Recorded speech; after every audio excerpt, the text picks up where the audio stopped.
भरोसे ओ बाबा तेरे ही भरोसे हवा विच उड़ती जावांगी बाबा डोर हथों छड़ेगा मैं कटी जावांगी भोले मेरी तेरी पतन शंभो मैं तेरी वतन। बाबा इस कनेक्शन को जोड़कर रखना। सारी समस्या का हल एक लोटा जल। ये एक लोटा जल नहीं है, ये पूरा नेटवर्क है ऊपर से नीचे तक का। आप मंदिर जाती हो, एक लोटा जल समर्पित करती हो, वो एक लोटा जल समर्पित करना और उस जल का स्मरण करना कितना सुखप्रद हो।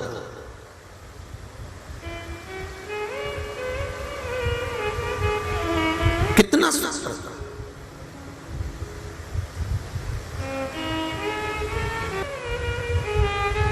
आप आए नहीं और सुबह हो गई, मेरी पूजा की थाली धरी की रह गई। हमारी अर्चना में, हमारी पूजन में, हमारी आराधना में एक पत्र और है, कुछ तो कमी होगी जो हम करते हैं तो हो सकता है भगवान स्वीकार नहीं करता, पर शिव सुनता है थोड़ी सी प्रार्थना अगर श्रेष्ठ हो। हे गंगाधार मुक्ति द्वार ओंकार तू, भूले ओंकार तू, आयो शरण तिहारी शंभु तार तार तू। बखान क्या करूं मैं राखों के ढेर का, चपटी भगोद में खजाना कुबेर का। महाराज आप उसका विश्वास रखकर, हृदय रखकर, चित्त रखकर आप उसको एक चावल का दाना भी चढ़ा रहे हो तो वो क्या दे रहा है आपको मालूम नहीं पड़ पाएगा।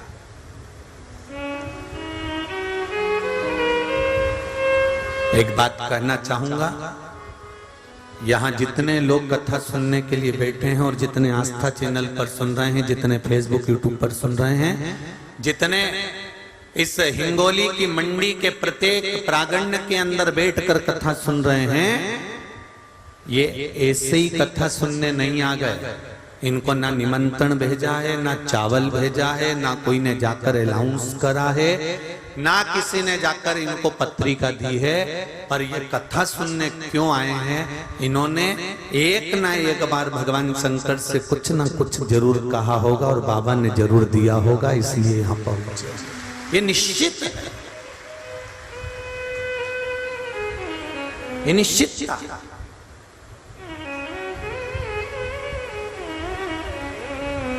उसने कृपा करी है, तभी तो हम यहां बैठे हैं।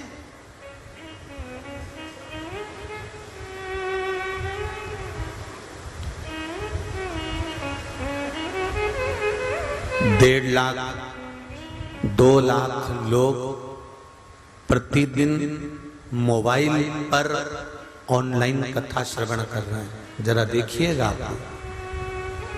और यहाँ 2-2, 3-3 लाख लोग रोज कथा श्रवण कर रहे हैं। टीवी पर आस्था चैनल पर करोड़ों में लोग कथा सुन रहे हैं। अगर इतनों में से 1% भी भगवान अगर किसी के दुख का हरण कर रहा है तो मेरा शंभु बहुत बड़ी कृपा कर रहा है। इससे बढ़कर और क्या चाहिए? क्या करना हमको?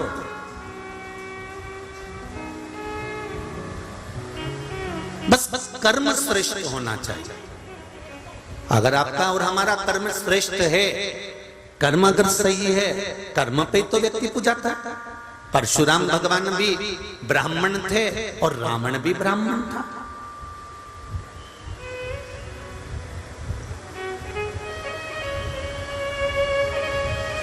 रावण भी शंकर भगवान की आराधना करते थे और परशुराम भगवान भी शंकर की आराधना करते थे।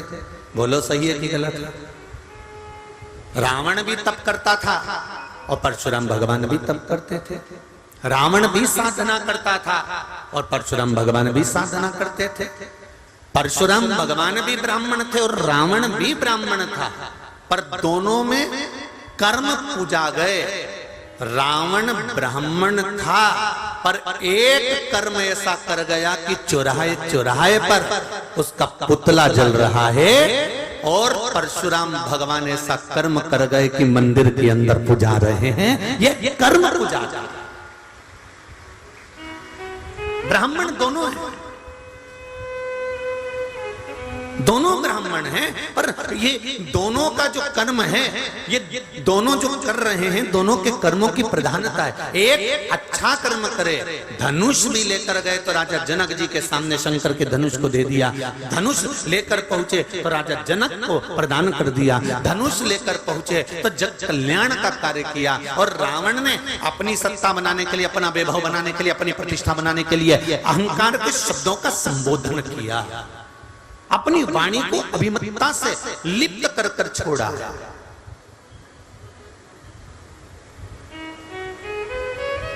मत बुरे कर्म कर बंदे वरना पछताएगा, भगवान की आंखों से तू बच नहीं पाएगा, तू बच नहीं पाएगा। कोई जरूरी नहीं कि आप बहुत ऊंचे ओहदे पर बैठे हो तो आपका कर्म बुरा नहीं होगा। हो सकता है कि संसार में ऐसे कई लोग जन्म लेते हैं जिनका कर्म बुरा कर लेते हैं।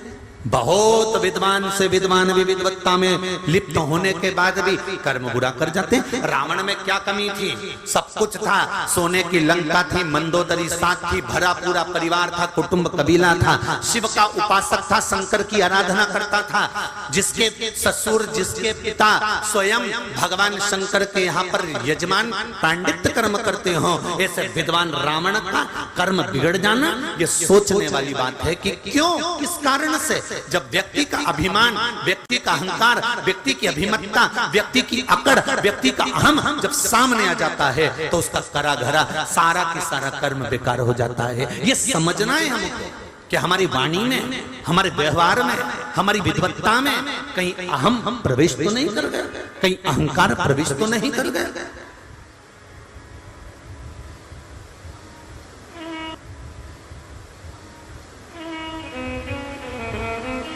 महिला मंडल की अध्यक्ष बन गए। अभी तक तुम भाभी जी थे, अभी तक तुम जीजी थे, अभी तक तुम काकी जी थे, अभी तक तुम चाची जी थे, अभी तक तुम बुआ जी थे, अभी तक तुम नानी जी थे। जैसे पद मिला, पद मिलते से तुम्हारे को थोड़ा सा अभिमान आ गया। अब कोई कह भी रहा है तो तुम मुझे जानती नहीं हो क्या? मुझे में अक्ल नहीं है? मैं अध्यक्ष हूं।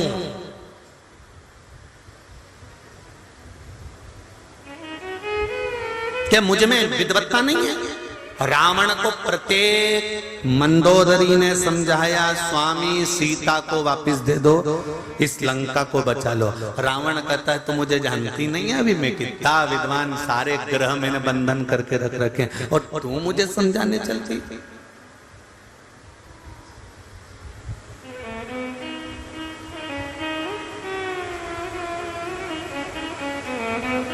तुम मुझे समझाने जा रही है? बहुत ऊंचे अवधे पर बैठने के बाद भी अगर अहंकार तुम्हारे साथ में है तो समझ लो कि तुम्हारा विनाश निश्चित है, विनाश निश्चित है।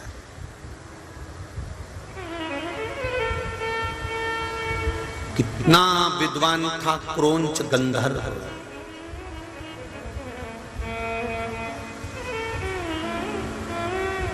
कितना विद्वान था क्रौंच गंधर्व। कहते हैं क्रौंच गंधर्व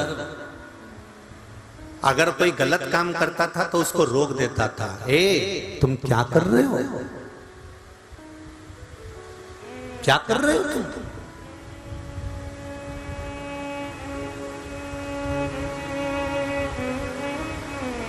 कोई गलत मार्ग पर जाता था तो क्रौंच गंधर्व रोक देता था, कहां जा रहे हो तुम, ये गलत संगत की ओर नहीं जाना, गलत मार्ग पर नहीं जाना। क्रौंच गंधर्व जो देवताओं के पास में रह रहा है, इंद्र की सभा में बैठता है, क्रौंच गंधर्व जो देवताओं की सभा में बैठकर सबको नीति का पथ दिखाता है, क्रौंच गंधर्व जो अच्छी जगह पर बैठकर लोगों का मार्ग निश्चित करता है, क्रौंच गंधर्व जो सब अप्सराओं को भी एक बात कहता है कि गलत पथ पर मत जाना, अप्सराओं को भी समझाता है। वो क्रौंच गंधर्व की बुद्धि कहां गई थी जब शोभरी ऋषि के घर में प्रवेश कर गया?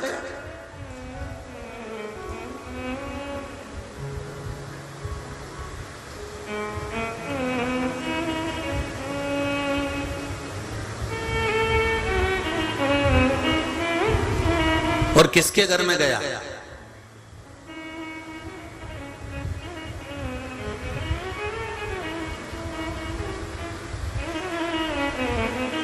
चोरी करने वालों को, चोटों को और चोटियों को एक निवेदन है, चोरी करने के लिए बहुत घर पड़े हैं, मेला पड़ा हुआ है, मार्केट पड़ा हुआ है, बोलो सही है कि गलत है, पूरा बाजार पड़ा हुआ है, शादी ब्याह पड़े हुए हैं, बहुत सारी किटी पार्टियां पड़ी हुई हैं।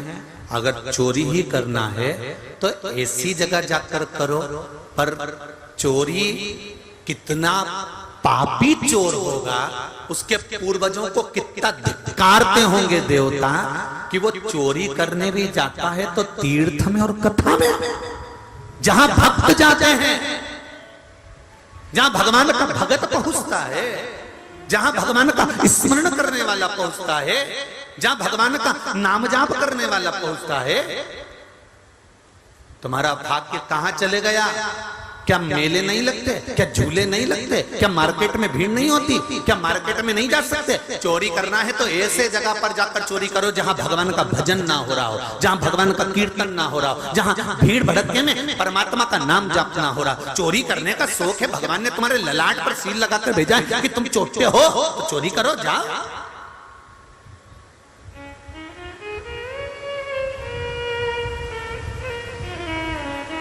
मना नहीं, पर निवेदन है। कोई गंगा नहाने के लिए गया, गंगा के घाट पर उसने कपड़े रखे, सामान रखे, किस हिसाब से बेचारा पर्स लेकर गया था, उसमें किराया था नहीं था, कितनी गड़गड़ी में, कितनी गर्दी में वो गंगा को नहाने के लिए गया कपड़े उतार कर, और तुम उसका सामान, तुम उसका बैग, तुम उसके पैसे लेकर चले गए, उसके पास किराया तक नहीं था। कितनी बद्दुआ दी होगी, कितनी बद्दुआ दी होगी। तुमने तो उसका पर्स रख लिया, तुमने तो उसकी चेन, तुमने तो उसका मंगलसूत्र, तुमने तो उसका सामान रख लिया, पर विचार करना कि भगवान के धाम में उसने कितनी बद्दुआ दी होगी। एक जन्म में तुम भोग नहीं सकते, ना जाने कितने जन्म होंगे, तो भी तुमको तड़प तड़प कर मरना पड़ेगा, तब भुगतोगे, तब मालूम। बहुत कठिन है बाबा। शिव महापुराण की कथा कहती है, एक सेठ के घर में से एक व्यक्ति ने कर्जा ले लिया था और कर्जा नहीं चुकाया था, तो उसी सेठ के घर में उसको भैंस बन के जन्म लेना पड़ा था। सेठ रोज दूध निकालता था और वो भैंस रोज रोती थी और अपनी बेस्ट फ्रेंड से कहती थी भैंस कि जीजी एक बात समझ में नहीं आती, ये सेठ जी हमारा पूरा दूध क्यों निचोड़ लेता है। तो जो बेस्ट फ्रेंड थी भैंस की, वो भैंस कहती थी कि ये सेठ बड़ा चतुर है, जिसको कर्जा देता है अगर वो चुका नहीं पाता है तो इसके यहाँ भैंस बनकर दूध दे दे कर चुकाता है। इसलिए निवेदन है, किसी का पैसा लो, किसी का धन लो, किसी का 10 रुपया भी लो, याद कर कर वापिस चुकाना, नहीं तो मालूम पड़े उसके घर में भैंस बनकर आना पड़े।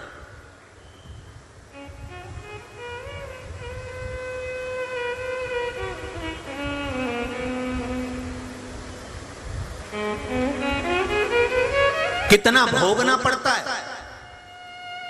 हमें बड़ा दुख होता है जब हम गधे को देखते हैं, हमें बड़ा दुख होता है जब हम किसी पशु पक्षी को देखते हैं, हमें बड़ा दुख होता है किसी जानवर को देखते हैं और वो जानवर भूख से बिलक रहा होता है, रोड पर चक्कर खाकर गिर रहा होता है, जब वो बैलगाड़ी को खींच रहा होता है, भूखा प्यासा वजन तोप कर जा रहा होता है, तब हमको दुख होता है।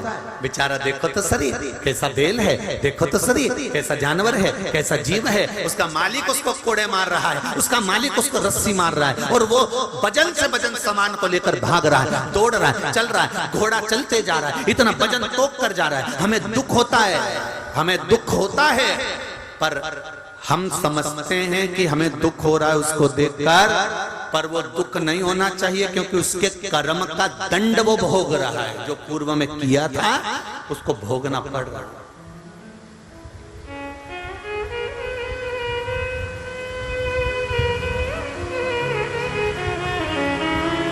कितना कर्म का खेल है। लंकाधिपति रावण वो भी ब्राह्मण है, परशुराम भगवान वो भी ब्राह्मण है। एक ने कर्म अच्छा करा तो मंदिर के अंदर पूजा रहे हैं और एक ने अच्छी जगह बैठने के बाद भी कर्म बुरा कर दिया, इसलिए चौराहे पर आग लगाया जा रहा है। क्रौंच गंधर्व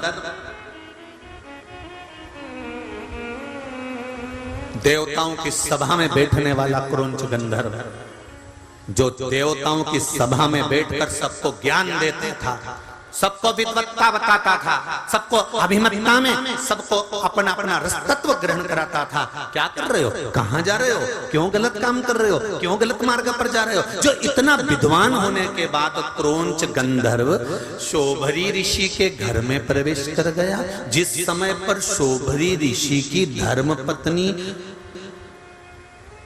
मनोमयी और शोभरी ऋषि दोनों शंकर जी की आराधना कर रहे थे। दोनों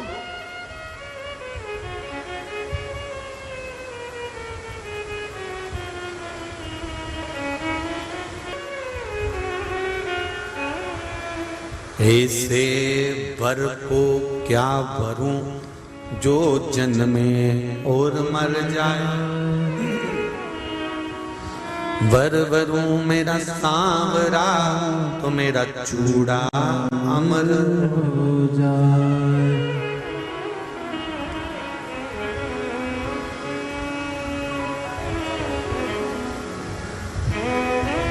ऐसे वर को क्या वर जो जन्मे और मर जाए, वर वरूं मेरा सांवरा तो मेरा चूड़ा हो जाए। ऐसी रंगो गुरुदेव चुनर मेरी, ऐसी रंगो गुरुदेव चुनर मेरी, ऐसी रंगो गुरुदेव चुनर मेरी, ऐसी रंगो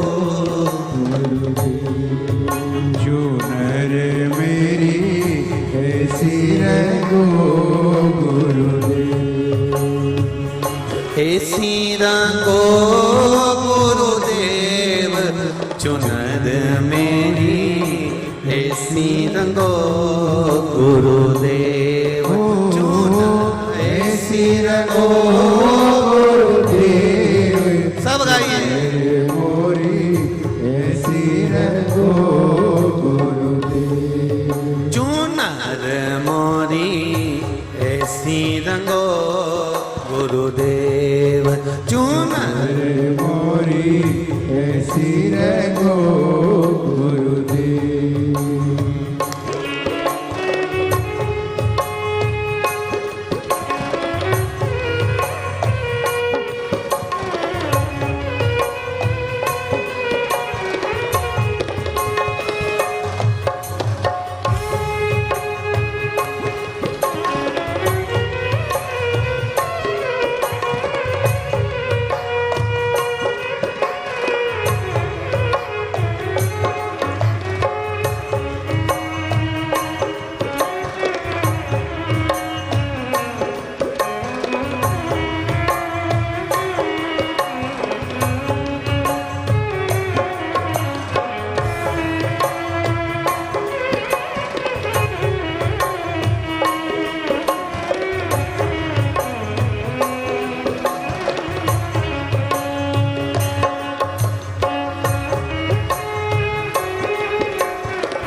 शत्रुघ्न हनुमत मोरी जो नृगण हनुमत मोरी जो नर में सरयू जैसी लहरा पाड़े ऐसी रंगो गुरुदेव नर मोरी ऐसी रंगो गुरुदेव जो नर मोरी ऐसी रंगो गुरुदेव। भगवान से अपने हृदय की बात कहते हुए शिव महापुराण के मूल मंत्र का स्मरण करेंगे। श्री शिवाय नमस्तुभ्यं, श्री शिवाय नमस्तुभ्यं, श्री शिवाय नमस्तुभ्यं, श्री शिवाय नमस्तुभ्यं, श्री शिवाय नमस्तुभ्यं। भोला सब दुख काटो मारा, ओ भोला सब दुख काटो मारा। शिव शंकर जपू तेरी माला, भोले बाबा जपू तेरी माला। भोला सब दुख काटो मारा, ओ भोला सब दुख काटो मारा। बहुत ऊंचे औहदे पर बैठकर भी व्यक्ति कभी कभी गलत कर जाता है।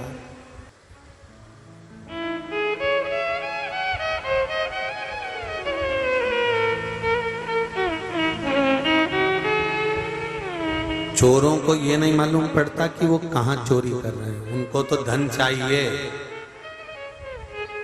और ये सोचो कि अपनी कितनी पीढ़ी को वो नरक में पटक रहे हो।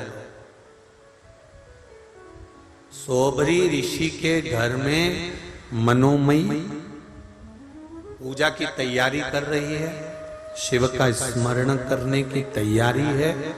और क्रौंच गंधर्व आज सबको सीख देने के बाद में, सबको समझाने के बाद में थोड़ा भ्रमण पर निकले।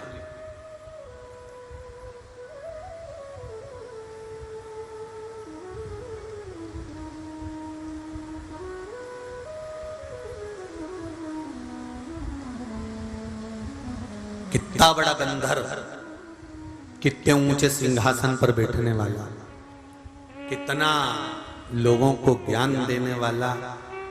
कलकत्ता में कहा था पहले के जो कारीगर थे, जो गाड़ी सुधारते थे, वो अलग ही होते थे। उनका गाड़ी सुधारने का तरीका कुछ अलग होता था।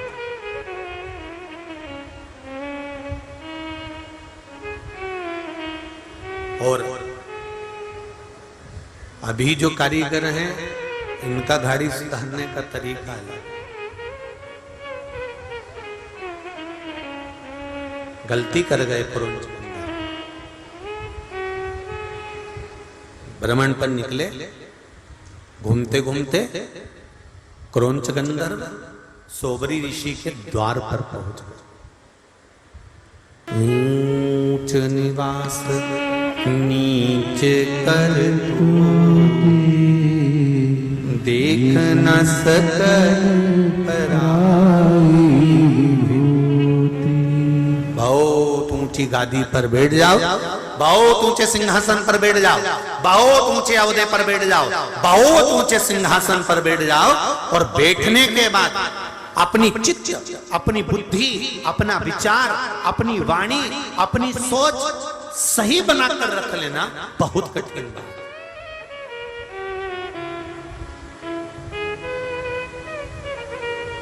एक भगवान से एक प्रार्थना जरूर करना।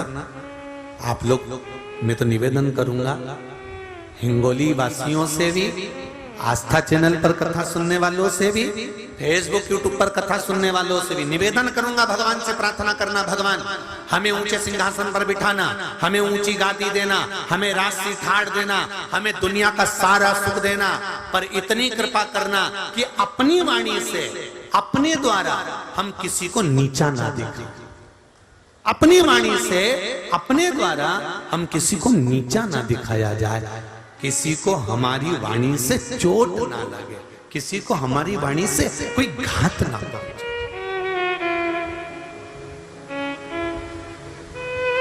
हम कई बार कथा में कहते हैं, आज फिर कह रहे हैं, आपका मन कथा में लगे तो आप कथा सुनो। आपका मन करे कि सियोर वाला महाराज कथा कह रहा है, उसमें कुछ शांत तत्व है तो आप सुनो। नहीं है, आपके हाथ में रिमोट है, आप टीवी बंद कर दो।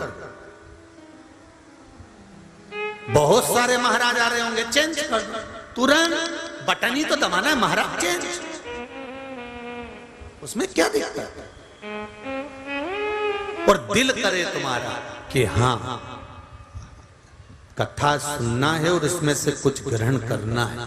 कथा में से अगर ग्रहण करा है तो जीवन की सार्थक। एक पत्र में आया, देखिए,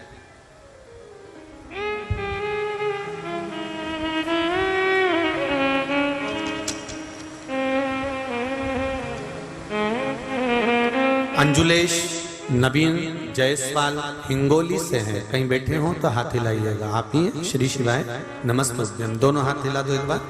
हर हर महादेव। पूज्य गुरु जी मेरा सादर प्रणाम। मैं अंजुलेश नवीन कुमार जायसवाल हिंगोली की रहने वाली हूं। हम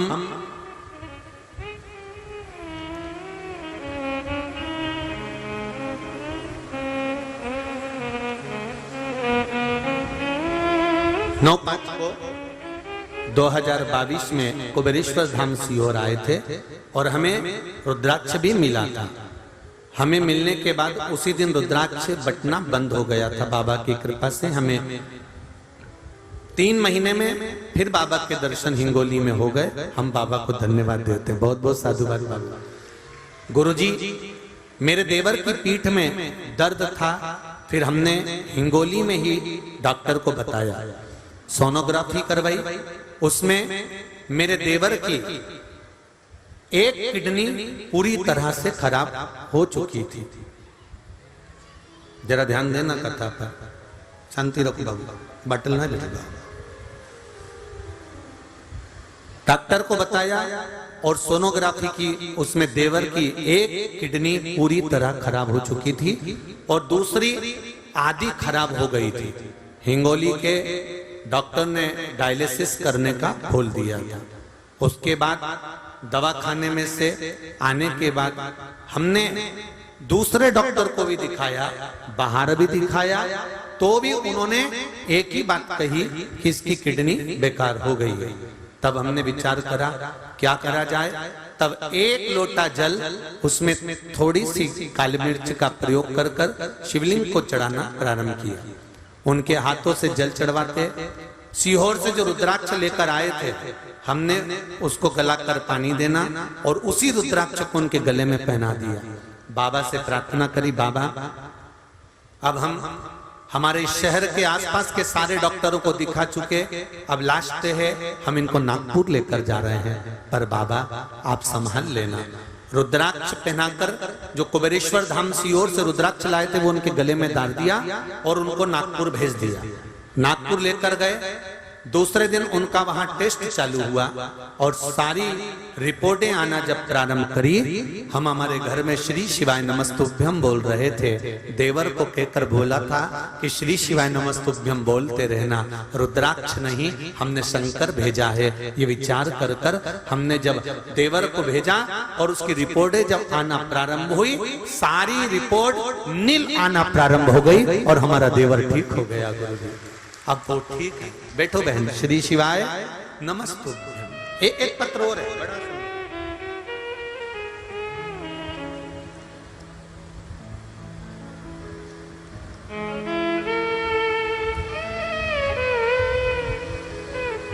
हिंगोली 7 माता मंदिर के पीछे गुरुजी आपको प्रणाम। सात माता मंदिर के पीछे से हम, मेरी ये पत्र जिसने लिखा है वो खड़े हो सकते हैं, हाथ हिलाइए। मेरी पोती का नाम आरोही रवि लोध है। उनकी उम्र 8 साल की है। कहीं बेटी हो हाथ हिलाइएगा। वह बचपन से एकदम स्वस्थ और तंदुरुस्त थी। हम हिंगोली के निवासी हैं, सात माता मंदिर के पीछे रहते हैं। 5 मार्च शनिवार 2022 को दोनों भाइयों के वाद विवाद में मेरी बच्ची को डर लग गया और टेंशन के कारण उसका चलना फिरना बंद हो गया। मेरी बेटी का शरीर आधा काम करना बंद कर दिया और रो रो के वो बेहाल हो गई। एक ही शब्द कह रही थी, मत झगड़ो, और गिर गई। तुरंत हम उसको हॉस्पिटल लेकर गए तो डॉक्टर ने जांच करने के बाद बताया कि इसका एक भाग पैरालिसिस हो गया है, इसको लकवा लग गया है, पैरालिसिस हो गया है। फिर उन्होंने उसे इंजेक्शन देकर तुरंत नांदेड़ ले जाने को कहा। नांदेड़ के डॉक्टरों ने एमआरआई किया और बताया कि बच्ची का सर, दिमाग की नस फट गई है, उसका रक्त निकलना प्रारंभ हो गया है, इसलिए इसको बोलना बंद हो गया, काम करना शरीर बंद हो गया, सुध चली गई और उसका भाव ऑपरेशन करना पड़ेगा शीघ्र अभी ही। 3 दिन के अंदर इसकी जान को खतरा है। इसका रिसाव चालू हो चुका है।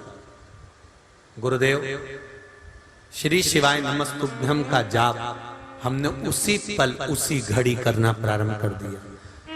बेटी चली गई बेहोशी में, होश नहीं। हमने उसके हाथ को पकड़ा, श्री शिवाय नमस्तुभ्यम का जाप करना प्रारंभ करा। 4 घंटे के अंदर बेटी को वापस होश आ गया और डॉक्टर ने कह दिया ये ठीक हो जाएगी, इसको घर ले जाओ, ऑपरेशन की जरूरत नहीं पड़ेगी। ये पत्र है गुरुदेव।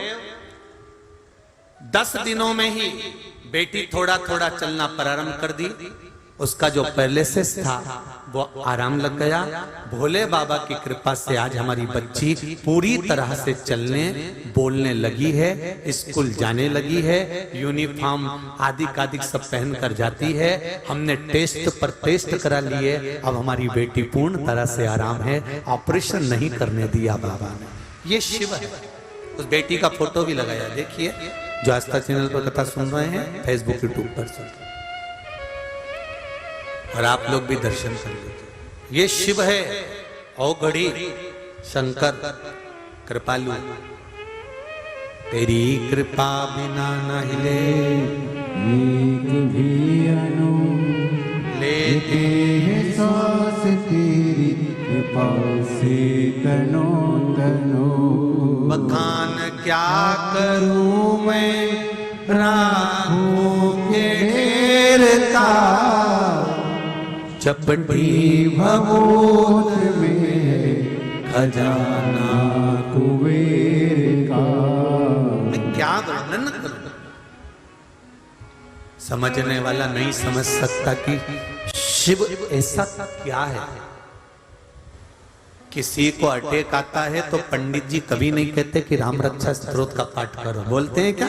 पंडित जी नहीं कहते कि कनक धारा करो, गोपाल से स्नान करो, श्री सूक्त का पाठ करो। अगर किसी का स्वास्थ्य खराब होगा, अटैक आ गया, एक्सीडेंट हो गया, वेंटिलेटर पर पड़ा है, तो विद्वान से विद्वान ब्राह्मण एक ही बात कहेगा कि महामृत्युंजय का पाठ करो, शिव का नाम लो, शंकर को याद करो। जो मृत्यु को भी जीत सकता है वो इसको बचा सकता है, बाकी का सामर्थ्यता के अनुकूल नहीं। महाराज एक निवेदन है, जब हम दुख की घड़ी में होते हैं, फिर निवेदन है, एक शंकर का चरण अगर पकड़ लिया तो ये विश्वास मानना वो किसी के आगे तुम्हें झुकने नहीं देगा, तुमको संभाल किसी के आगे झुकने नहीं देगा।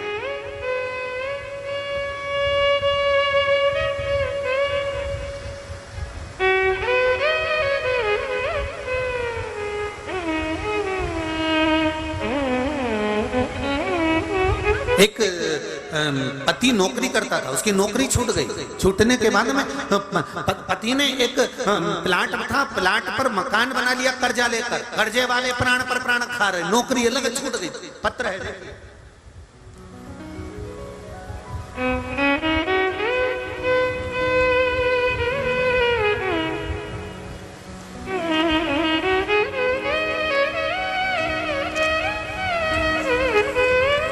शरद महादेव व्यवहारे परभणी महाराष्ट्र से पत्र देखिए, उन्होंने लिखा है, मेरा नाम शारदा महादेव व्यवहारे, मैं परभणी महाराष्ट्र से आई हूं। कई बेटी हो तो हाथ हिलाइएगा। महाराज, पिछले साल महीने में परिवार बहुत परेशानियों में हो गया था गुरुदेव। मेरे पति की नौकरी छूट गई और हमने छोटी सी जगह ले ली थी जिसपे बैंक से कर्जा लेकर मकान बनवा लिया। गुरुदेव, नौकरी की समस्या आ गई, पति बहुत मानसिक टेंशन में रहने लगे, गुजर बसर का भी दुख हो गया, भोजन के लाले हो गए, मकान बेचने की कतार पर आ गया। गुरुदेव, बड़ा फैसला लेने को मेरे पति ने कह दिया कि अब ये मकान बनाया है, अपन इसको बेच देते हैं, बेचकर कर्जा चुका देंगे, नौकरी नहीं भी है तो कहीं से गुजारा तो चल जाएगा। फैसला लेकर एक तरफ मकान था, दूसरे तरफ पति का टेंशन था कि ये बीमार ना पड़ जाए। तो हमने भी कह दिया ठीक है, मकान को बेच दो, और मकान बेचने का फैसला किया गया। तभी आपकी और आपके शिव महापुराण के बारे में मेरी सहेली ने कहा, उसे सुन और सुनकर टीवी के सामने ही भगवान से प्रार्थना कर और जो उपाय बताए वो कर। तभी आपने पार्थिव शिवलिंग का निर्माण करवाया, जो इंदौर से पार्थिव शिवलिंग का निर्माण आप लोगों ने भी करा होगा। श्रावण के शिवरात्रि पर जब निर्माण करवाया, तब हमने उस पार्थिव शिवलिंग का निर्माण किया और बाबा की कृपा ऐसी हुई गुरुदेव कि मेरे पति को उस पूजन करने के तीसरे दिन ही जॉब लग गया और हमारा मकान बिकने से बच गया। ये शिव है, ये शंकर है। शंभु शरणे मांगो घड़ी रे घड़ी, दुख काटो दया करी न दर्शन। आपने दिल से अगर उसको पुकारा है, आपने दिल से उसको आमंत्रित करा है, आपने दिल से उससे कोई बात कही है, आप बैठकर अपने चित्त की बात, अपने मन की बात, अपने हृदय की बात उससे कहो तो तुम दुनिया से कहकर हल्के हो जाते हो, पर उससे नहीं कह पाते।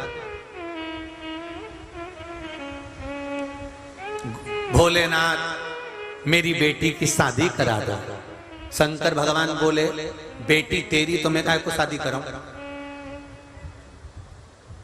जब तू वहां पर भी मेरा तेरा कर रही है, मंदिर में बैठकर भी, मंदिर में बैठकर भी कर रही है कि मेरी बेटी की शादी करा दो, तुम्हें वहां बोलना चाहिए, भोलेनाथ आप ही की दी हुई पुत्री है, आप ही की है, और जैसे अशोक सुंदरी का विवाह करा था आपने, मेरी बेटी आपकी है और आपको इसका विवाह करना है। शिव जी कहे जब मेरी है तो टेंशन मत कर, निपटा दूंगा 3 महीने में ही। जा,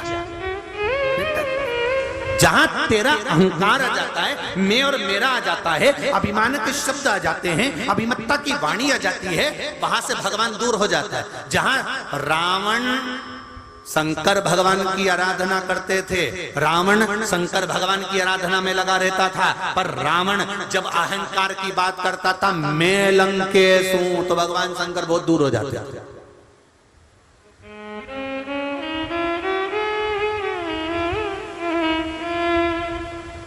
घर मेरा, परिवार मेरा, कुटुंब मेरा, कबीला मेरा। एक सेठ जी हमेशा यही के रोते थे, मेरा परिवार मुझे इतना चाहता है, इतना कि मैं 1 मिनट नहीं दिखूं तो हमारा घर का लोग मुझे ढूंढने निकल जाता है।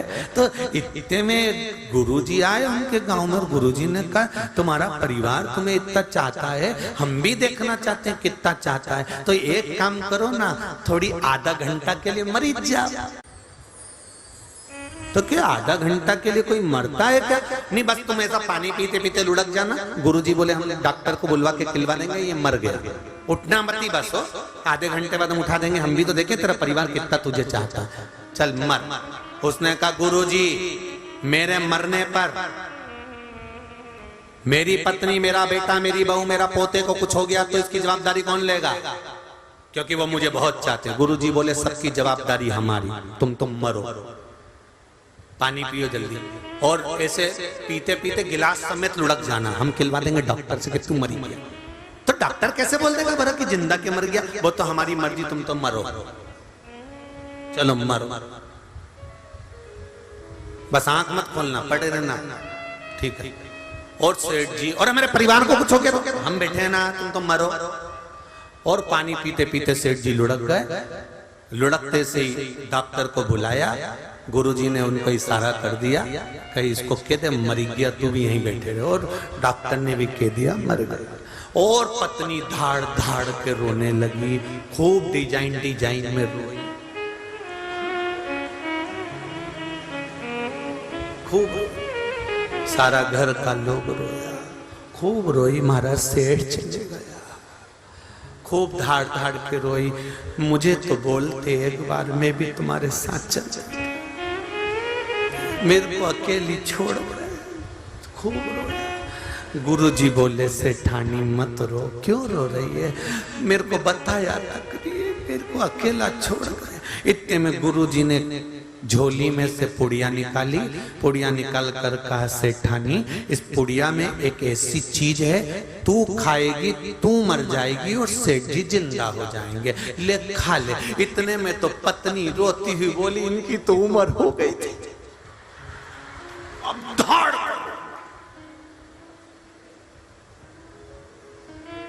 इनकी उम्र हो गई थी। सेठ जी उठने वाले थे, इतने में गुरुजी ने चिमटा खोल दिया, पड़े रहे चुपचाप। सेठ जी मन में सोचे अभी 3 दिन पहले तो कह रही थी तुम अभी तक ऐसे लगते हो बिल्कुल युवान जैसे, और अब क्या करी उम्र हो गई। छोरा रो रहा था, तू क्यों रो रहा? मेरे पापा चले गए, पिताजी चले गए, तू क्यों रोता? ले बूटी तू खा, तू खाएगा तू मर जाएगा, तेरा पिता जिंदा हो जाएगा। छोरा रोते रोते बोला पिताजी कह रहे थे सारा काम अब तुझे ही संभालना है, इसलिए इनको आराम से जाने दो। छोटा सा पोता वो रो रहा था, तू क्यों रो रहा है?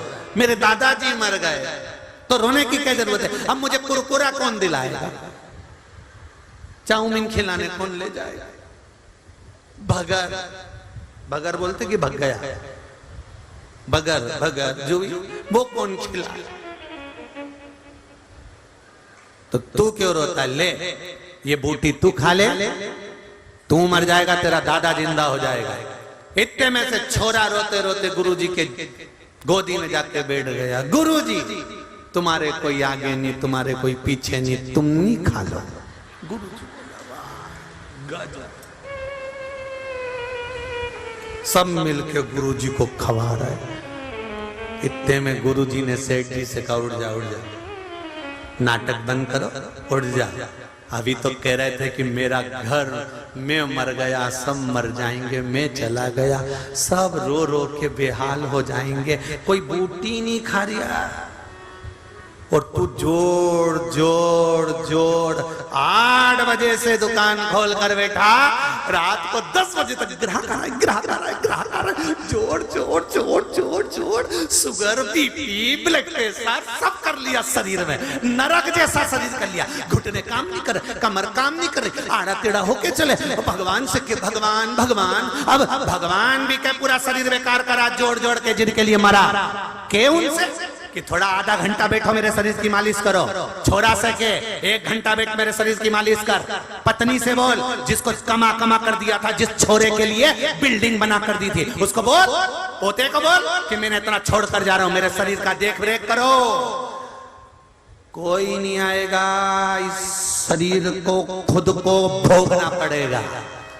अकेले आए थे भेरू, अकेले ही जाओगे, कोई काम नहीं आएगा, न जगदम्बा न चंद्रघंटा, किसी काम की नहीं। इसलिए निवेदन है अपने कर्म का दंड अपने को भोगना है, कोई दूसरा नहीं भोगेगा।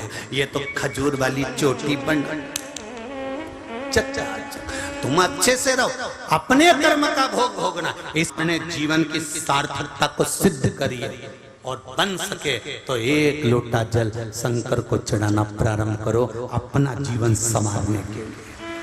मत करो दान, नहीं चाहिए किसी को धन तुम्हारा, 1 रुपया भी नहीं दे सकते मत दो किसी को, तुम अपना समय भी नहीं दे सकते मत दो, तुम अपना धन दौलत किसी को नहीं दे सकते मत दो, पर 1 लोटा जल तेरे घर में जो फ्री का मिल जाता है वो फ्री का ही लोटा उठा ले और उसी जल को चढ़ाना चालू कर दे तो तेरी जिंदगी संवर जाएगी। ये सारे पत्र लोगों ने जो जल चढ़ाया है ये उसका प्रमाण है कि हमें बाबा ने क्या दिया है। मौत के मुंह से निकाल कर लिया है। वेंटिलेटर पर आईसीयू में पड़े रहोगे, डॉक्टर अपना काम करेगा, परिवार वाले अपना काम करेंगे, दवाई वाले दवाई देंगे, औषधि वाले औषधि देंगे, काम करने वाले काम करेंगे, पैसा देने वाला पैसा देगा, पर भोगना इस शरीर को पड़ेगा।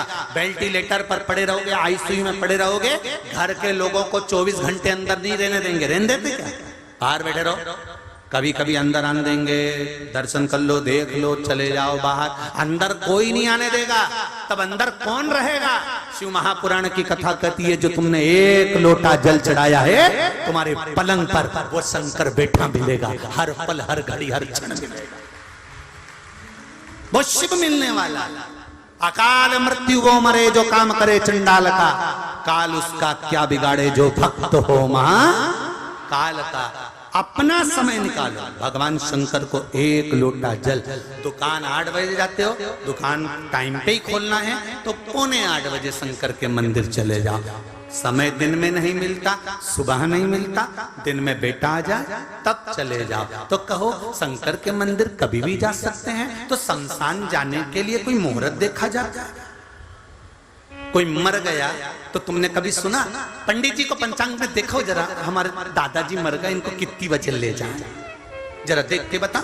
शमशान जाने का मुहूर्त नहीं होता, शंकर भगवान के दरवाजे पर जाने का कोई मुहूर्त नहीं होता। शिव जी कहते हैं जिंदगी तो देखने वाला भी अंत में बिना मुहूर्त के चला जाता है। कोई मुहूर्त शंकर के पास का नहीं होता। शंकर तो अड़भंग बैठा है, कैलाश पर्वत में दरवाजा नहीं है। तुमने कभी सुना कि कैलाश पे दरवाजा, इधर से जाना दरवाजा है, उधर से जाना? भगवान के बैकुंठ में दरवाजा है, इंद्र लोक में दरवाजा है, ब्रह्म लोक में दरवाजा है, सारे लोक में दरवाजा मिलेगा, गौलोक में दरवाजा मिलेगा, पर कैलाश पर्वत पर दरवाजा नहीं मिलेगा, क्योंकि शंकर जी के पास दरवाजे का काम ही नहीं है। वो कहता है कपाट के चक्कर में झंझट हो, इसलिए दरवाजे का काम नहीं। तुम्हारी मर्जी पड़े जब आ जाना, 1 लोटा पानी चढ़ाओ, अपने घर चले जाना, बाकी का मैं सब निपट लूंगा, तुम तो हाजिरी भरो, रिजल्ट मैं दे दूंगा। तुम क्यों टेंशन करते?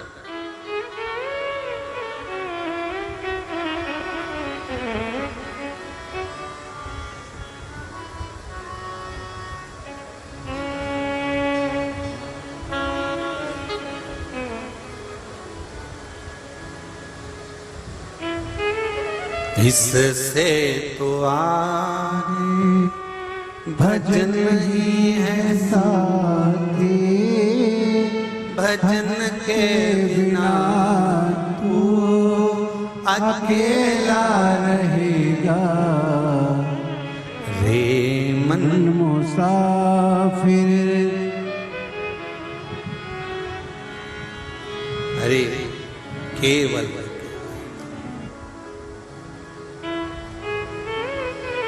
रे मन मुसाफिर निकलना पड़ेगा, काया को खाले करना पड़ेगा।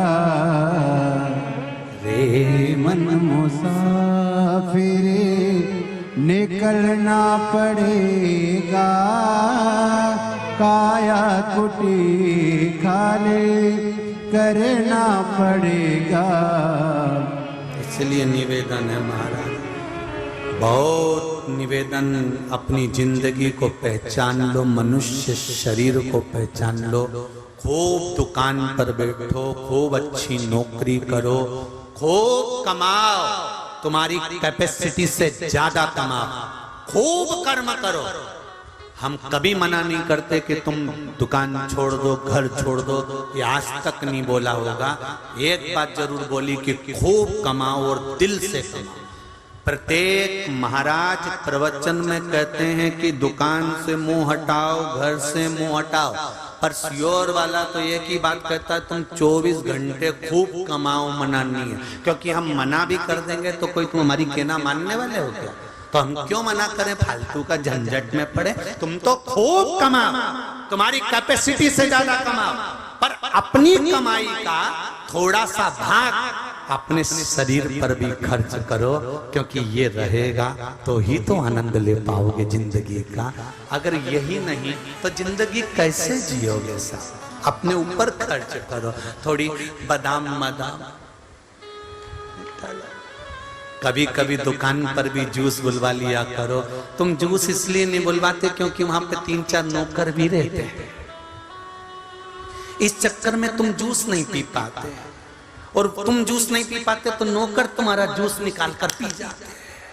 इसलिए निवेदन, कोई दिक्कत नहीं, 3 नौकर हैं तो 3 गिलास उनका भी बुलवा, वो भी तो काम करते हैं, कोई बात नहीं। अरे गुरुजी इतना खर्चा हो जाएगा, कोई बात नहीं।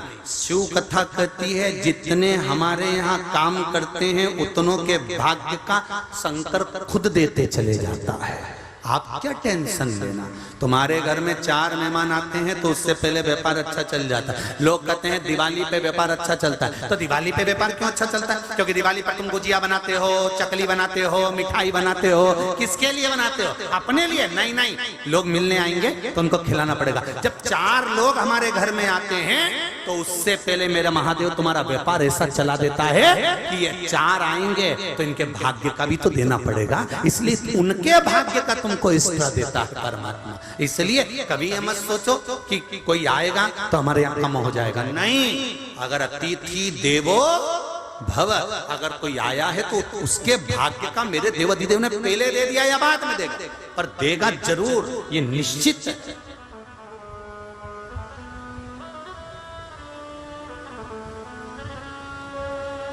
चलो एक अंदाजा लगाना। पहले घर में बेटा था, माता पिता था, छोटा सा मकान था। बोलो सही है कि गलत है? छोटा सा मकान। अब बेटे की शादी करना है तो क्या विचार करा? थोड़ा सा मकान तो, अरे बोलो जम के बोलो, बड़ा होना चाहिए। बहू आने से पहले मकान बड़ा हुआ कि नहीं हुआ?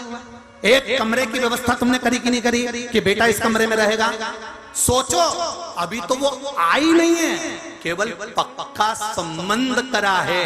तो किसी ने कह दिया बहू का पांव अच्छा है। बहू का पांव अच्छा नहीं है, जो हमारे घर में बढ़ता चले जाता है मेरा महादेव उसके भाग्य का देता चले जाता है। जो बढ़ेगा वो देगा। फिर किसी ने कहा हमारे दादाजी थे, जब हमारे यहाँ खूब धन था, दादाजी गए तो धन चले गया। मतलब अगर भगवान किसी के भाग्य का दे रहा है तो जो चला गया, अब तुम्हारे यहाँ से जो नौकर चले जाएगा तो उसकी तनख्वाह थोड़ी ना तुम दोगे, तो जो गया उसका हिस्से का देना महादेव ने बंद कर दिया कि अब इसके हिस्से की चाय नहीं दूंगा, अब इसके हिस्से का खाना नहीं दूंगा। जो आ रहा है उसके हिस्से का दे रहा है, जो चला गया उसके हिस्से का भी चला गया। तो क्यों दुख मना? क्रोंच गंधर्व ने एक गलती कर दी और क्रोंच गंधर्व अंदर प्रवेश कर गया, दरवाजा लगा दिया। इतना विद्वान था क्रोंच गंधर्व, कितनी विद्वत्ता क्रोंच गंधर्व में भरी थी। अप्सराओं को ज्ञान देता था, दूसरों को ज्ञान देता था, दूसरों को समझाता था। फिर इसकी बुद्धि कहां गई? इसका विवेक कहां गया जो दूसरे को नीचा दिखा रहा? अगर आपको भगवान ने कोई औधा दिया है, अगर भगवान ने आपको गादी दी है, भगवान ने आपको कुर्सी दी है, भगवान ने आपको किसी अच्छे पद पर बिठाया है, तो इस वाणी से, इस शरीर से अपने द्वारा किसी को नीचा मत दिखाना। अपने द्वारा बन सके तो सबकी बड़ाई करना, सबकी प्रसन्नता करना। सर्वे भवन्तु सुखी नहा, सब सुखी रहें, सब आनंद में रहें, सब खुश रहें। ये जीवन का एक लक्ष्य होना चाहिए।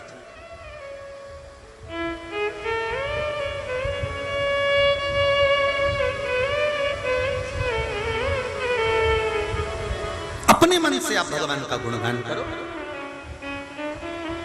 मत बुरे कर्म कर बंदे वरना पछताएगा, भगवान की आंखों से तू बच नहीं पाएगा, तू बच नहीं पाएगा। हमारे कर्म, हमारे किए गए सारे कर्म हमारे सामने प्रकट हो जाना है, हमारे सम्मुख में आ जाना है। अब वो तुमने अच्छे किए तो अच्छा तुम्हारे सामने आएगा, बुरा किया तो बुरा तुम्हारे सामने आएगा, सम्मुख में आएगा जरूर, ये निश्चित है।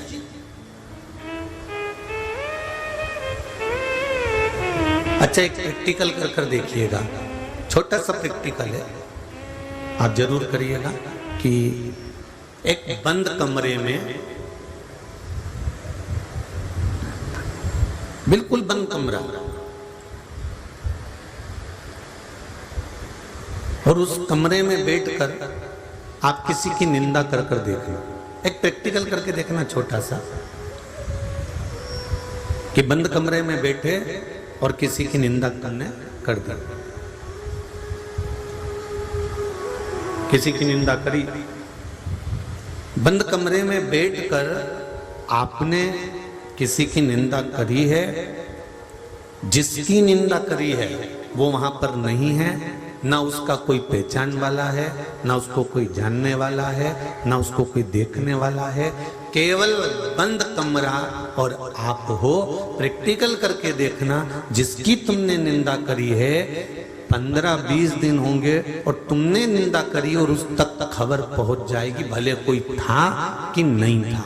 क्योंकि हमारे द्वारा जो शब्द निकलते हैं, हमारे द्वारा जो वाणी निकलती है, हमारे द्वारा जो शब्द निकलते हैं, हमारे द्वारा जो कहा जाता है, हमारे द्वारा जो बोला जाता है, जिसके लिए बोला जा रहा है उस तक वो वाणी पहुंच जाता है।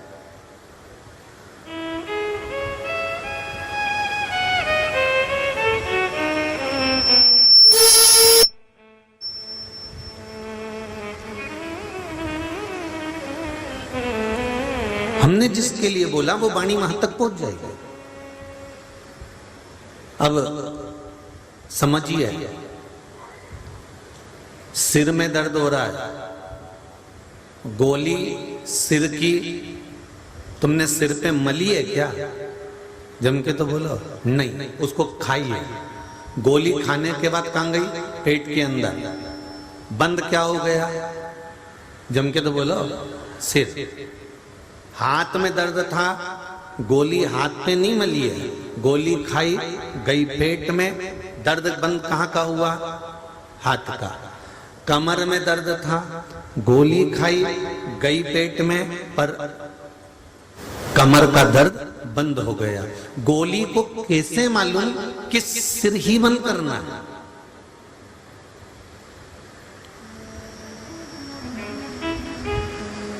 गोली को कैसे मालूम कि मुझे कमर का दर्द ही बंद करना है?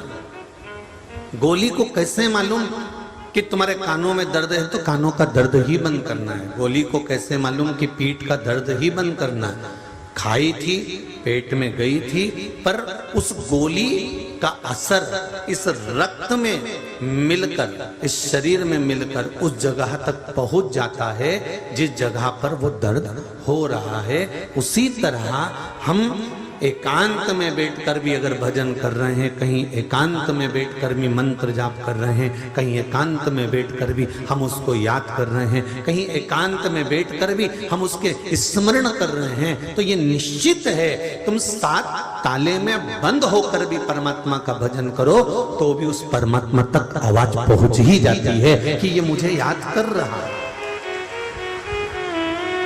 बंद कमरे में करी गई निंदा उस तक पहुंच जाती है कि इसने मेरे लिए ये बोला है, किसी ने नहीं बताया, कोई बोला ही नहीं, फिर भी हमारी वाइब्रेट, हमारे शरीर का बल वहां तक पहुंच जाता है और बता देता है, हमारी तरंगे बता देती है कि इसने निंदा करी।